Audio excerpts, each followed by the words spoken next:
In 2024, we lost the world's tallest coaster, King Ka, one of the most beloved coasters ever. I guess a ton of other rides got destroyed in the same park, but those are besides the point. Basically, a big coaster gap needs to be filled, and a recent event hosted by the park gave us new details about the ride, and we think we know what it is. This is all part of a 10-year plan by the park to revitalize it, which actually started with the Great Purge of 2024. Last year, we got a survey for the Cedar Fair parks about what their next additions should be. They included a Giga Dive coaster, which is actually the one going to Six Flags Over Texas, and the other one to note is this extreme spinning tower shuttle coaster from Mock Rides, and that is what is probably coming to Great Adventure. They don't have a big plot of land, so it needs to be linear, and it entirely makes sense. Also, there are some suspicious footers oddly shaped like it's for a stall.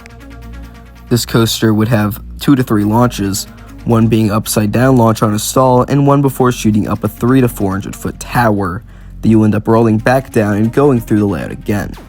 In El Toro Ryan's video about it, he points out that the ride could have a dual transfer track station for better capacity, which would be great considering Flash's capacity across the park. Now, normally this would be a headliner at any park, but when it comes to replacing the world's tallest coaster, it naturally comes with some controversy.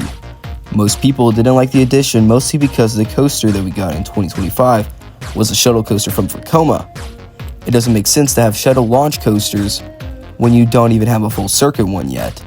It didn't help that also recently they sent out a notice that says the coaster won't even be ready for 2026, and the opening date is now in flux. There is a slight chance it will be ready for the end of next season, but I don't want to see a West Coast Racer situation where it opened practically in the following year. We also now know why it was delayed because of an interview with Ryan, the social media manager for the park.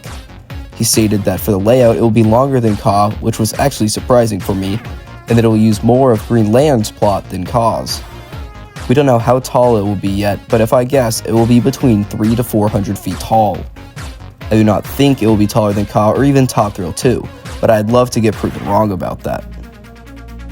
Another reason it is taking a while is actually because of theming, with Cedar Fair practically taking over and caring about quality and stylization, which is evident on rides like Copperhead Strike.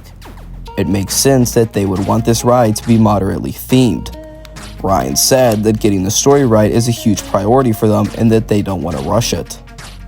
Me personally, I think this is a huge win for Great Adventure. Their coasters in recent years haven't been entirely spot on with theming. Even their newest coaster, Flash, has its queue in a barren warehouse. Theming always improves the guest experience in line and in the station. Now, I know that it will not be insane theming like at Universal or Disney, but I have hope. Cedar Fair can pull off great things like I said earlier. I wasn't entirely on board with the tower coaster idea when it was first announced, mostly because it wouldn't be as tall as Ka, and I thought it would have a pretty bad capacity. But now, thinking about it, aside from the insane spinning you'll get like there is no tomorrow, you also have the stall and launches and get to do it twice. I can't explain it well, but when you actually start thinking about it, you realize that this will be a good ride.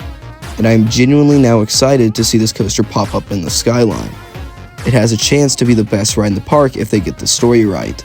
But we will see soon as they are eyeing a spring 2026 announcement to really get the hype flowing. But worst case scenario, the ride entirely doesn't meet Great Adventure standards and actually drags down the park further. If we don't see a good return on investment, then the chain will slow down investment into this park and will focus on other properties. But I know the community is split on this, so please let me know down below what your thoughts are, and if you are new here, it would be great if you subscribe to show your support, as I only talk about coasters and parks. Thanks for watching, and I will see you next time.